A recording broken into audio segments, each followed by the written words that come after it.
Elhamdülillahi Rabbil alemin. Ve salatu ve selamu ala seyyidina seyyidil enbiyayı vel mursalin ve ala alihi ve sahbihi ecmaîn.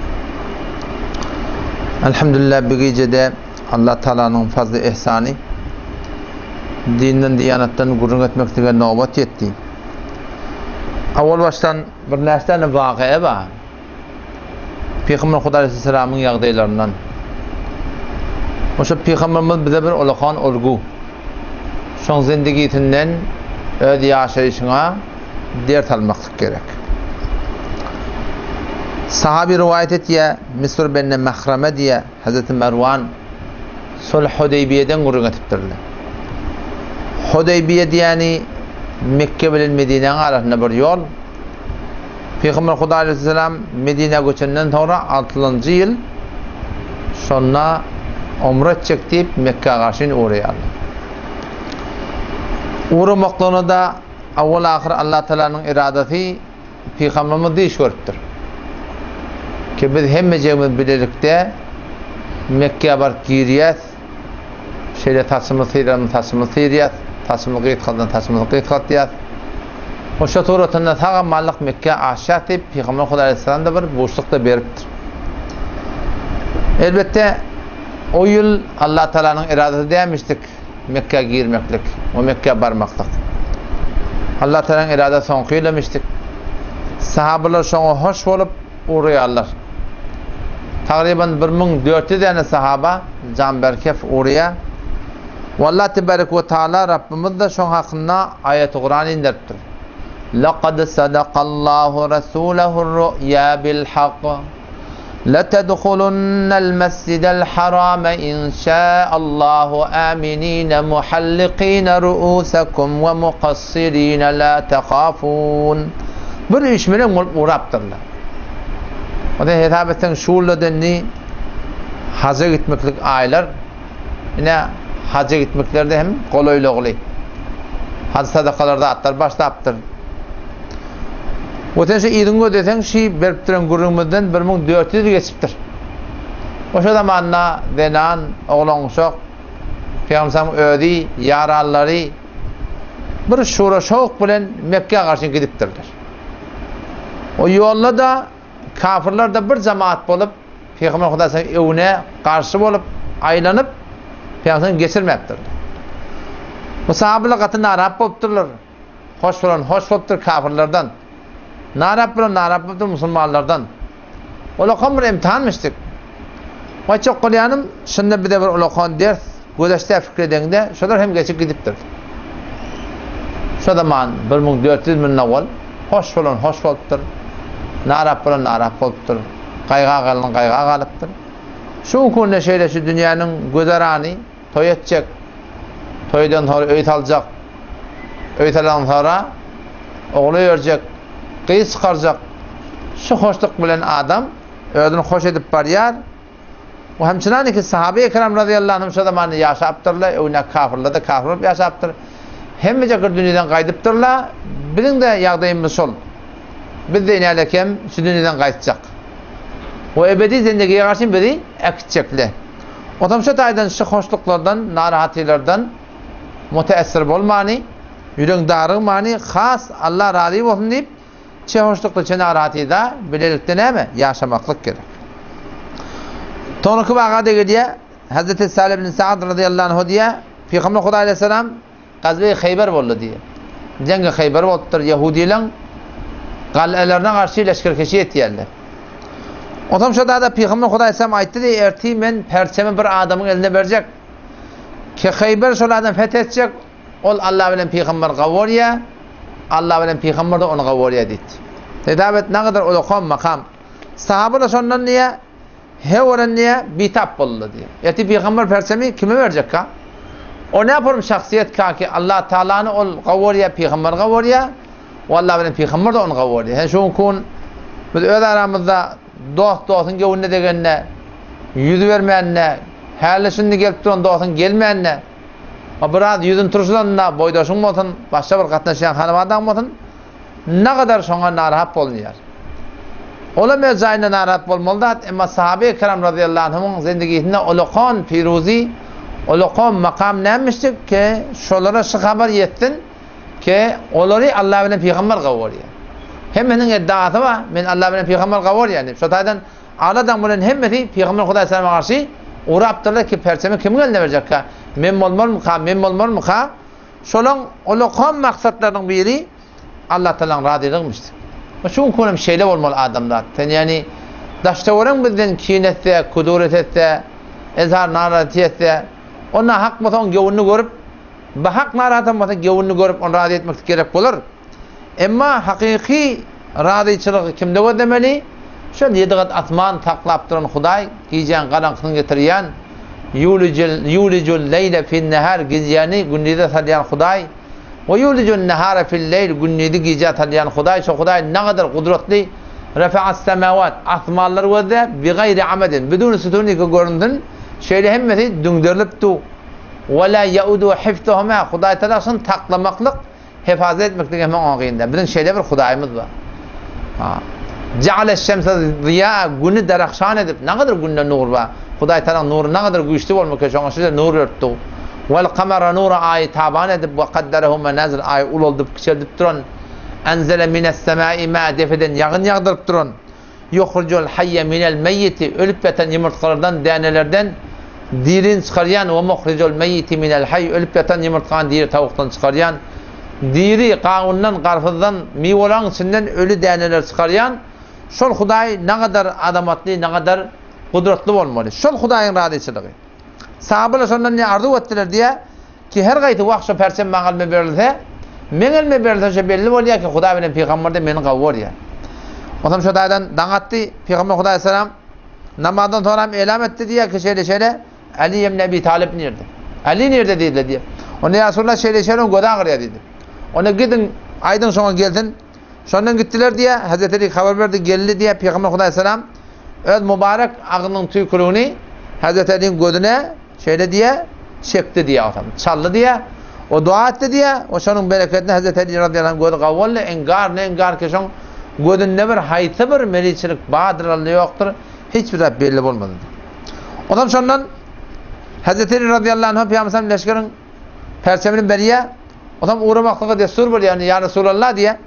Ben bundan bardak şöyle bilen sünnetçi murşmal mı ki şöyle de bir diyalog olsunlar mı diye. Ona Peygamber aytdı da şeyle tesinden bardağın etminan bilen hareket edin. Olan meydanlarına barartınız. Olan onları İslam'a karşı davet verin. Maksat adam öldürmek de, maksat olan gallarını almak da, maksat mal gallarını kırmak da, belki de onları İslam'a davet edin. Ol bir hakiki Allah Teala öz bendelerine var ki bendeki yetmir Hudaý Teala. Hudaý Teala idirip durun, iştirip durun. Hem de adını verip durun Hudaý. Şuna bendeki yetmeklik. Onu da agah edin. Allah bilen kasam dedi Peygamber Hudaý sallam yani eğer bir adam teňsinde hidayet tapsa, doğru yol tapsa deyip diye o bir Araplar bir kızıl düýeler olmaly, hewara kıymatly şu wagtky düýeler ne kadar bahala bilýän? 8 milyon, 9 milyon, 10 milyon ne kadar düýeler var bahalan baha. Araplar bir kızıl hewara awdan düýeler olmaly. Peygamber dedi Ali dedi eğer bir adam teňsinde hidayet tapsa. Şo deyip diye Araplar bir kızıl düýeler bolar. Şonu da dedi Allah Teala'nın yoluna tadaq vermekden gawy diýip aýtdy. Ýa-da şu taýdan hewara habardar bolmaly, keplemekligimizde, ahlagymyzda, raftarymyzda, kirdarymyzda ki bilen mabada bir adamın gomrahyna sebäp bolamaydy. Bir adamın hidayetine sebäp bolmasak ýene bir çeken diýanymyz ýok. Peýdamyzdan galypdyr. Emma habardar bolmaly bir adamın gomrahyna sebäp bolamaly. Bir adamın hidayetine sebäp boljak bolsak biziň olakan zendegimizde Allah Teala bizi istemal etjek bolsa biziň bolup berişimiz bilen aýtýan kepin deň gelmeli. Batı bir adam bolup beriş bilen aýtýan kepin deň gelse şol adama sadyk diýilýär. Ol adam Allah Teala'nın sadık hitap bolýar. Wallah tebarek ve teala şeýle bir adamlary hidayete sebäp etdi. Tonqy bagada gelýär ki Hakam bin Kaysan diýen toram sahaba bolýar kafirlardan birini Hazreti Miqdad ibn Amr meni esir edip durýar. Jeň bolupdyr, esir edipdirler. Adam beni fermandamyda öldürecek boldy. Bu fermandamda aýtdym şeýle temir ejade ber Peygamber sallallahu aleyhi ve sellem sahabalar adam öldürmeyene kan hewati ýokmuş. Meydancandaki meydancan öldür bolýar. Ama bäärki wagtda sahabalar şu onun bunun hidayet tapmaklygyna beter hewat etmişdir. Şonda olar sahaba öldürecek bolýar, ýa-ni fermandalary o sahaba diýdi goýtan şo Peygamber sallallahu aleyhi ve sellem Otam şondan Peygamber sallallahu aleyhi ve sellem getirdik diýdi. Peygamber sallallahu göreni şo ýa-ni Peygamber dawat bermeýändir diýär. Davet bermeyen durdu, iman getirenek. Davet beriyor, iman getirenek. Davet beriyor, iman getirenek. Hazreti Ömer radıyallahu anh, son kaptanını gödepti, ya Resulallah, icade verin, sen her neci gurrun ettin, kadar bir iman getirecek ya dedi. Icade versin, kelleyin kedeyim ben dedi. Gittim betbat, cehenneme karşın. Piyansam o aydanı kulak atmadı diye. Davet verdi, ahir Müslüman oldu yani. Hakem Müslüman oldu. O zaman Hazreti Ömer radıyallahu anh diye baktım ben gördüm şu Müslüman olduğunu niye? Forum fikir bana gelmeyen durdu diye. Vah men peygamberden kabul edim mi? Peygamber beni agahrak. O men şunu yeni de şimdi öldüreyini bayıttım. Yani hakem Müslüman olanına ona dedi İslam neyme dedi. İslam neyme? İslam değil neyme diye. Şu an Huday Teala'nın yanında din İslam'da. İnne dine indallahi İslam. İslam neyme dedi diye. Peygamber ona dedi İslam diyenleri şu Allah'ı vahid ve la şerikele şunu ibadet etmeli. Fakat şuna öyle olmalı. Ve şuna şahitlik olmalı ki ben Muhammed sallallahu aleyhi ve sellem benneti olan peygamber değil. İslam diyenler şey Kur'an'da geliyor. İnne dine indallahi İslam. Din Allah Teala'nın İslam. Yani din fakat ad değil. Belki Huday Teala teslim olmakla. Yani sen bakın bir adam dindar olacak olsa hakiki dindarçılık nemede? Şol öz vücudunu Allah Teala'ya teslim etmek. Tabii dünyada Müslümançılıkta her kim ben Müslüman öz Müslümançılığına dayanıyor. Öz dindarlığına dayanan hanevadalar var. Öz dindarlığına dayanan adamlar var. Allah Teala şola adamın dindarlığına kavud ettir ki şunu istihap olsun ettir. Ve men ahsenu dine kim din yüzünden kavrak? Dindarlığı yüzünden kim kavrak? Ve men ahsenu dinen mimmen esleme vecehu lillah. Kim dindarı yüzünden kavrak, din yüzünden kavrak ol bir adamdan ki esleme vecehu lillah. Öz vücudunu Allah'a teslim etti. Rakkal koyma olmayı Allah'a teslim. Murtun kırık olmayı Allah'a teslim. Balan koyan kaldırma olmayı Allah'a teslim. 5 vakit namaz cemaate gelmeli Allah'a teslim. Zenane yüzünü örtmeli Allah'a teslim. Celbab giymeli mi Allah'a teslim. Mehrem namehrem riayet etmeli mi Allah'a teslim. Erti namaz vaktından namaza turk gitmeli mi Allah'a teslim.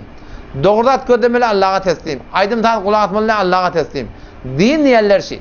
وَمَنْ أَحْسَنُ دِينًا مِمَّنْ أَسْلَمَ وَجْهَهُ لِلّٰهِ Kim din yüzünden kavrak ol bir adamdan ki أَسْلَمَ وَجْهَهُ لِلّٰهِ vücudunu Allah'a teslim etin. وَمَنْ أَحْسَنُ دِينًا مِمَّنْ أَسْلَمَ وَجْهَهُ لِلّٰهِ Bir ödü de ödü ki vücudunu teslim ediptir. وَهُوَ مُحْسِنٌ Ödü nikukar olsun diye. Halka da kavluk ettin. Halka da ayttın. Halka da diydin. Halka da olgu olsun. Halka da kömük etsin. Baştaki Huday Teala'nın bendilerinin de fikrine olsun. Ve huve muhsin. Ondan sonra وَاتَّبَعَ مِلَّةَ إِبْرَاهِيمَ حَن۪يفًا İbrahim Peygamber'in dininden üstünde. İbrahim Peygamber'in ne ama? Hanife. Batıl zatlardan gevren çekiyor ol. Öyle kavi. Halka da kavluk et ya. Batıllardan ne gevren çekiyor adam. Koşulayan adam der o. Allah Tebarek ve Teala şöyle adamla din yüzünden kamil etti. Sen şu Kore'nin Müslümanlarından görüyorsun da oradan öyle kavi halkla işi yok. Oradan öyle kavi halka da kavluk edecek ol başına. Ama hak bilen batılı kaçtırıp ona da koşulaya, bana da koşulaya her gün gevrini görecek olsa bu kamil değil dançılıktı. O Müslüman bunu diye yakın. O Hazreti Ömer radıyallahu anh yakıyakdayı görüp men aytmalar ki aydadım, deyimler ki diyadım. Koşun öldüreni ya Resulullah cehenneme karşın gittim bunda Müslümanların yok diyadım. Böyle bilmeyen adam hakkında Peygamber'e kepladım deyip yok fikirler kelleme geldi diye. Ama sonra ayttım diye ödedim. Ben niyetim doğru dedim diye. Niyetim ya doğru diye kadar aytmadım. Ondan sonra Peygamber sahabeler yüzden ayttı diye ki eğer ben senin aytyanı kabul edip şuna öldürmekle hak edemezsem onun için cehenneme karşın giderdi dedi. Hazreti Ömer radıyallahu anh ayttı ya ki hakem Müslüman mı olur diye. Müslümansa beter kavvalle Allah'ın cihad edip ta ki nihayeten bir me'une diye şu tada şehit bulup diye o şu turatında Allah Tebarek ve Teala'nın radiyçılığında diye gitti diye. O şu turatında şol ölüm Müslüman doğan bizim de başımıza gelecek. Ölüm burada dedi ki adamlar atbarahın onunla kaçıp bildi. O şu taydan birbirine ne ama muameleyi cennet cehennem mi? Şu dünyanın kıyınçılıklarını hep verip o dünyaya gidip de Allah Teala'nın ebedi cennetini yaşamak mı? On Peygamber Huday Aleyhisselam o dünyanın yağdaylarından aydıptır. Ki o dünyada erkek adama öz denen oğlan uşağına tevbetteş olacak o da ne kadar kuvvet verilecek? Yu'ta'al mu'minu fil cenne kuvveten keda ve keda minel cema. Peygamber Aleyhisselam dedi ki erkek adama erti kıyametin cennette şeyle bir kudret verecek, güç verecek oğlan uşağına tevbetteş olmakta. Ki ya Resulullah Aw yutiqu zalika sahablar ýa-da şeýle bir zat başarjak. O ne formular? Peýgamber aýtdy diýe ýota kuvwete mi'a. 100 adamın güýji berjek. Yani 100 adamın iýmitini ýek. 100 adam ýalak barahym şu formur Allah Teala şu kuvvet berjek diýdi. An Ebi Hureyre radıyallahu anhu Peygamber Hudaý sallam şi dünýäniň gynçylygyny çekip beren Allah razı bolsun diýip sahabalara boşluk berýär. Bize de şu boşluk berdigi. O dünýäniň umydyna cennetini ýaşamaklyk maksat.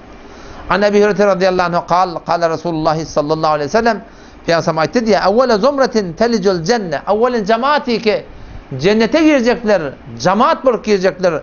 Suratuhum ala suratil leyletil kamer. Onda diýdi aýyň 14 ýalak ýüzügeler nurani boljak. La yebsaqun olar diýdi agdyndan kakylyklat geljekler, şeýle bir adamlar boljak. Wa la yetemakhatun burundan başla manqa ya su ýaýyna bir geljekler. Wa la yetagawwatun olar peşew dehret etjekler diýdi. Adam ştada bir Yahudi miri Yahya ibn Aktam rahmetullahi aleyh bir at olag bilen birlik baryan.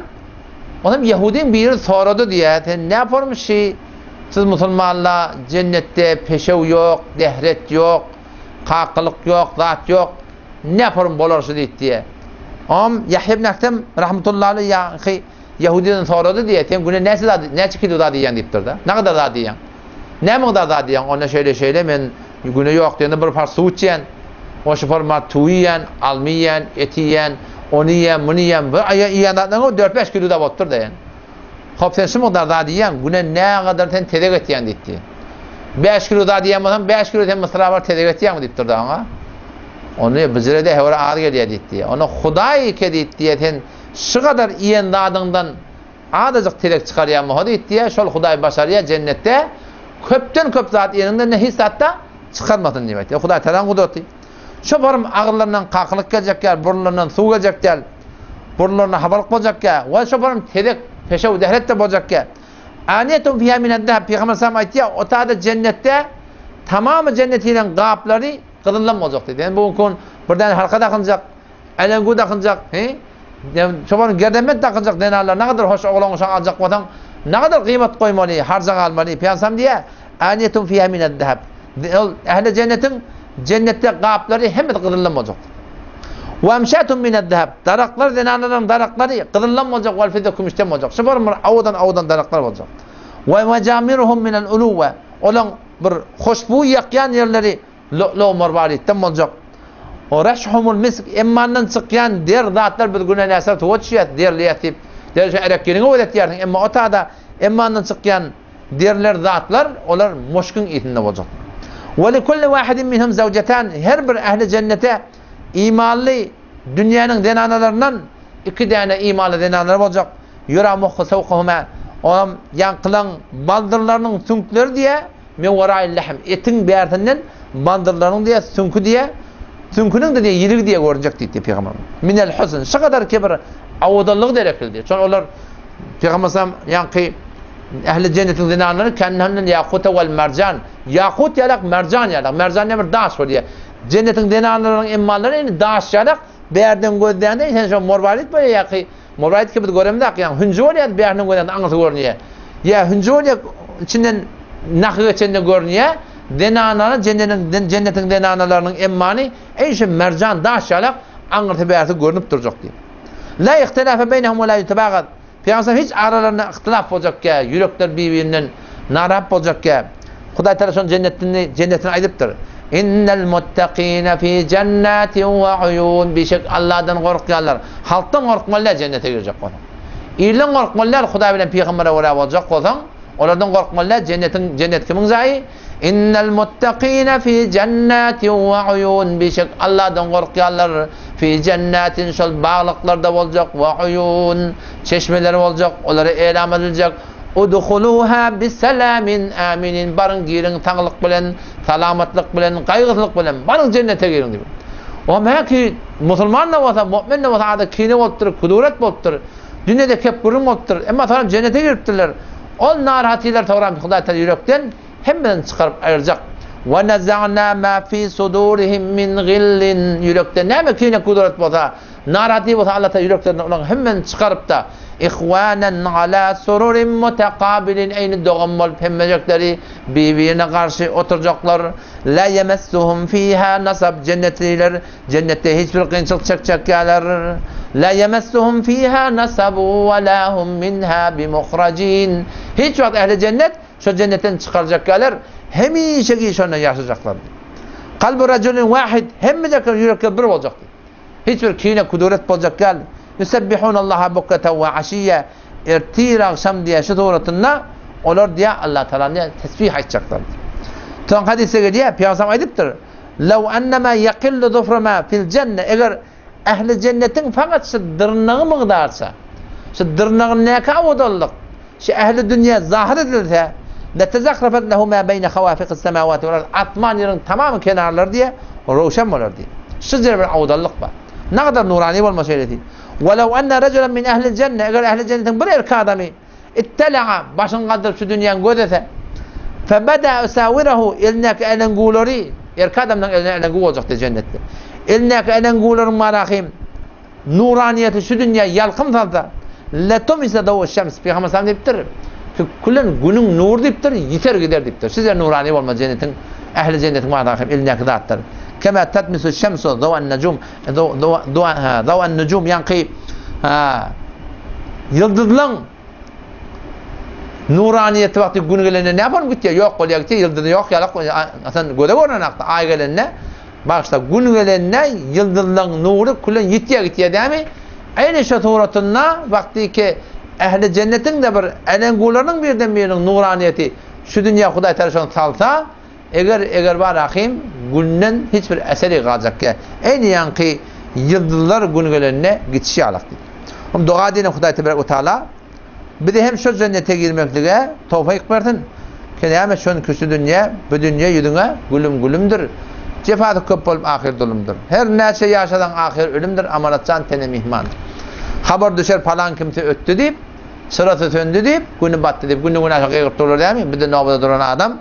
Haber düşer falan kimse öttü deyip, sırası söndü deyip, günü battı deyip, bu dünyanı koyup ahirete gitti deyip, Allah rahmet edip dargalar. Dargayala gitti yerler, bir nece öten kabrına getire gel ayalla. Ne çay ne çiğ getire gel ayalla. Ama ondan sonra kim gelecek? Hiç kim gelecek der. Bir diyecek iman emanını bilen. Allah tebarek ve teala tevfik versin. Vesselamu aleyküm ve rahmetullahi ve berekatuhu.